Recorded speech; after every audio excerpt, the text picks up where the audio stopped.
Hey there, health enthusiasts! Today I want to talk about a plant that's been a health game changer for centuries, aloe vera. You've probably heard of it being used in skincare, but did you know it's great for your overall health too? Aloe vera is packed with vitamins, minerals, and antioxidants that boost your immune system, aid digestion, and even help with detoxification. It's like nature's multivitamin. You can consume aloe vera in several forms: raw gel, juice, or even as a supplement. So, when's the best time to use it? Aloe vera juice is fantastic in the morning, on an empty stomach.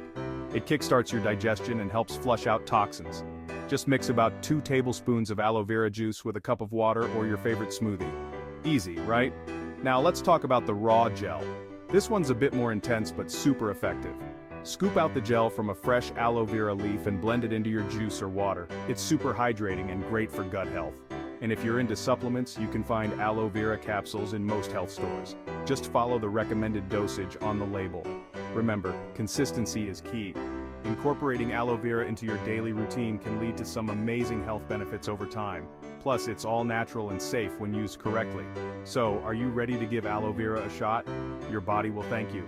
Make sure to subscribe for more health tips and leave a comment if you have any aloe vera recipes to share. Stay healthy, stay happy. See you next time.